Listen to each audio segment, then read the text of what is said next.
Dear students, very good morning. You welcome again in my class. BA part first की इस class में हम लोकमान्य बाल गंगाधर तिलक के अध्ययन कर रहे थे। आज हम तिलक के समाज सुधार संबंधी विचारों का अध्ययन करेंगे। तिलक के राजनीतिक विचार और स्वराज्य राष्ट्रवाद से संबंधित विचारों का अध्ययन हमने पिछली क्लास में कर लिया था। 1892 में तिलक ने एक बार कहा था कि हमारे राजनीतिक क्षेत्र तथा सामाजिक क्षेत्र की समस्याओं में बहुत अधिक समानता है। न तो हम देश के वर्तमान प्रशासन से ही संतुष्ट हैं और न अपनी सामाजिक दशा से ही। हम तो दोनों में सुधार की आकांक्षा रखते हैं। ये तिलक ने 1892 में एक अधिवेशन में कहा था। क्योंकि सामाजिक और राजनीतिक दोनों ही दृष्टियों से समाज की स्थिति निम्नतर और बदतर हो रही थी, तो तिलक ने अपने समाज सुधार के विचारों को इस रूप में प्रमाणित किया। उन्होंने कहा कि समाज सुधारों से पहले स्वराज्य की प्राप्ति आवश्यक है। जब ब्रिटिश गवर्नमेंट के द्वारा भारतीय समाज की स्थितियों में सुधार के लिए विभिन्न कानून जब बनाए गए, तो तिलक जैसे समर्थकों ने इस चीज का विरोध किया कि सामाजिक सुधार भारतीय अपनी परिस्थितियों, अपनी मूल्यों के अनुसार कर लेंगे।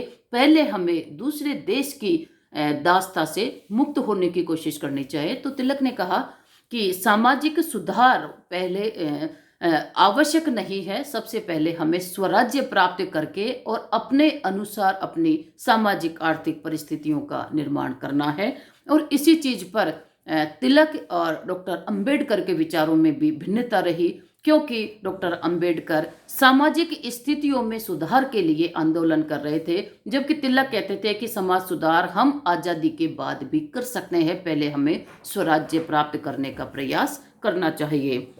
इसी तरह ब्रिटिश नौकरशाही की पहल, सहयोग और हस्तक्षेप का विरोध। तिलक ने कहा कि ब्रिटिश जो नौकरशाही है उसे कोई राइट नहीं है कि वो भारतीय समाज में सुधार की कोई पहल करे, क्योंकि जो भारतीय पृष्ठभूमि है उसका ब्रिटिश नौकरशाही को किसी तरह का अनुभव और ज्ञान नहीं है, और उसके अभाव में वो भारतीयों के हित में सही कानूनों का निर्माण नहीं कर सकती। और ब्रिटिश नौकरशाही जो भारतीयों को सहयोग करने की या भारतीय मूल्यों में भारत के लिए विभिन्न सुधारात्मक कानूनों का जो निर्माण कर रही थी, उसका भी तिलक ने विरोध किया, क्योंकि ब्रिटिशर्स अपने हिसाब से अपने वहाँ की परिस्थितियों के अनुसार ही कानूनों का निर्माण कर यहाँ सुधार करने का प्रयास करेंगे, जबकि भारत की अपनी परिस्थितियाँ हैं जिनको यूरोप की परिस्थितियों से समान मानकर यहाँ के कानूनों का निर्माण नहीं किया जाना चाहिए। सुधारों का आधार कानूनी बाध्यता नहीं अपितु जन सहमति होनी चाहिए। तिलक ने यह कहा कि ब्रिटिश सरकार ने जो भी कानून बनाए उन कानूनों के पीछे एक बाध्यकारी शक्ति है। तिलक ने कहा कि कानूनों को बाध्यकारी शक्ति के आधार पर ही लागू नहीं किया जा सकता है, बल्कि इसमें जन सामान्य का विश्वास जीतकर उनको इस प्रकार के कानून का पालन करने के लिए प्रेरित किया जाना चाहिए। उनको केवल दबाव के आधार पर कानूनों का पालन करवाने की आवश्यकता नहीं हो, क्योंकि दबाव के आधार पर किसी कानून का पालन करवाने की स्थितियां बहुत अधिक समय तक नहीं चल सकती। इसलिए जन सामान्य को कानूनों के पालन के प्रति जागरूक करना और कानून उनकी सहमति से बनाने की कोशिश करनी चाहिए। जनता स्वयं में ही उन कानूनों का पालन करने लग जाती है। सुधारों का आधार स्वदेशी हो, वो पाश्चात्य नहीं होना चाहिए। तिलक ने कहा कि भारतीय और पाश्चात्य मूल्यों में दिन रात का अंतर है, और जब ब्रिटिश सरकार ब्रिटिश नौकरशाही किन कानूनों का समाज सुधार के संदर्भ में निर्माण करती है, तो वो पाश्चात्य पृष्ठभूमि के आधार पर ही करेगी। उन्हें पूर्णतः भारतीय परिवेश में लागू नहीं किया जा सकता, और यदि पूर्ण रूप में भारतीय भूमि पर इन्हें लागू किया जाएगा तो उसके परिणाम सकारात्मक की बजाय नकारात्मक ही अधिक आएंगे। तो तिलक का मानना था कि पाश्चात्य मूल्यों की तर्ज पर यहाँ पर समाज सुधारों को प्रमुखता नहीं दी जानी चाहिए। भारतीय पृष्ठभूमि की जो अपनी संरचना है, अपने जो मूल्य हैं, अपने जो आदर्श है, भारतीय संस्कृति के संरक्षण को ध्यान में रखते हुए सामाजिक सुधार के कानूनों का निर्माण किया जाना चाहिए। 1890 में तिलक ने मालाबारी को निम्नलिखित सुधारों का प्रस्ताव बनाकर भेजा। तिलक ने कहा कि हमें कौन से सुधारों की आवश्यकता है ये हम ही ब्रिटिश नौकरशाही को बताएं, वो स्वयं ये निर्धारित नहीं कर सकती कि किन सुधारों की यहाँ पर आवश्यकता है। तो 1890 में तिलक ने जो समाज सुधारों का प्रस्ताव बनाकर भेजा था उसकी निम्नलिखित बातें प्रमुख रूप से समझी जा सकती है। लड़के और लड़कियों की जो विवाह की आयु है वो क्रमशः लड़कों की 20 वर्ष होनी चाहिए और लड़कियों के विवाह की आयु 14 वर्ष रखी जानी चाहिए। इससे पहले लड़के लड़कियों का विवाह नहीं किया जाना चाहिए। यानी कि तिलक बाल विवाह के विरुद्ध थे, लेकिन विवाह की आयु निर्धारित कितनी की जाए ये ब्रिटिश नौकरशाही को राइट नहीं है, अपितु ये भारतीय स्वयं निर्धारित करेंगे कि यहाँ के परिवेश के अकॉर्डिंग विवाह की आयु क्या निश्चित की जानी चाहिए। 40 वर्ष से अधिक उम्र के लोग पुरुष पुनः विवाह नहीं करें, क्योंकि पुनर्विवाह का भी तिलक समर्थन करते थे, लेकिन 40 वर्ष की उम्र के बाद में पुरुषों को विवाह नहीं किया जाना चाहिए। वो एक उम्र ऐसी है जहाँ पर समझौते और आपसी समन्वय की स्थिति नहीं होती। तो तिलक ने कहा कि 40 वर्ष से अधिक उम्र के लोगों को पुरुषों को विवाह नहीं करना चाहिए।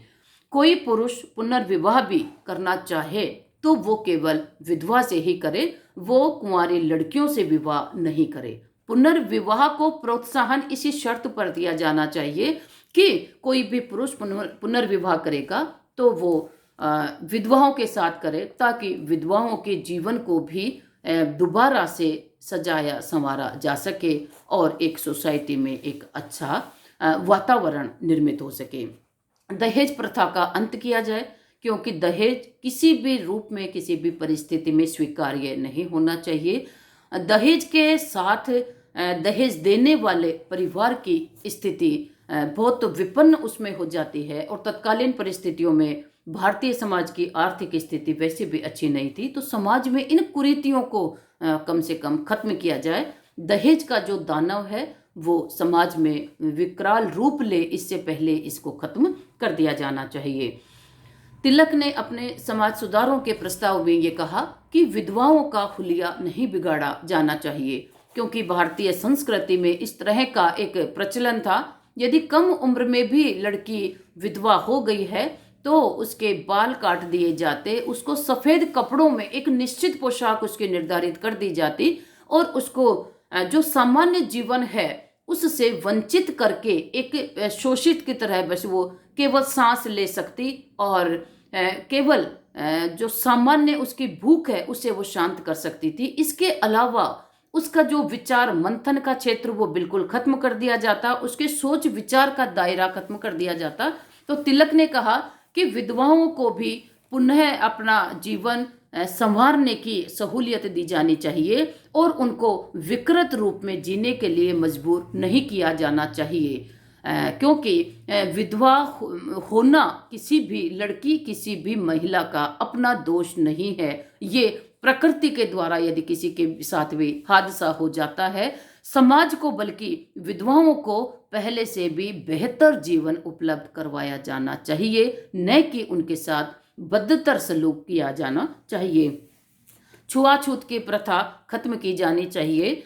जो एक वर्ग को छूने मात्र से अपवित्र होने की भ्रांतियां कुरीतियां भारतीय संस्कृति में प्रचलित थी, इन कुरीतियों को भी खत्म किया जाना चाहिए, क्योंकि ये छुआछूत एक ऐसी बीमारी है जिसने भारतीय समाज की जड़ों को कुरीदना शुरू कर दिया है और ये भारतीय समाज को अंदर से खोखला कर रही थी। तो तिलक ने ये कहा कि छुआछूत की बीमारी को भी खत्म किया जाए, सामान्य जनता में शिक्षा का प्रसार किया जाए। इसमें धार्मिक शिक्षा को भी उन्होंने सम्मिलित किया, क्योंकि शिक्षा के बिना किसी भी समाज और राष्ट्र का पूर्णतः विकास नहीं हो सकता। इसके पूर्ण डेवलपमेंट के लिए शिक्षा का प्रसार आम जन तक होना चाहिए। शिक्षा किसी एक उच्च वर्ग के लिए या केवल एक वर्ण के लिए निर्धारित नहीं होनी चाहिए। शिक्षा का प्रसार जिसमें धार्मिक शिक्षा भी हो क्योंकि धार्मिक शिक्षा मानवीय मूल्यों का निर्माण करती है और मानवीय मूल्यों के निर्माण के बिना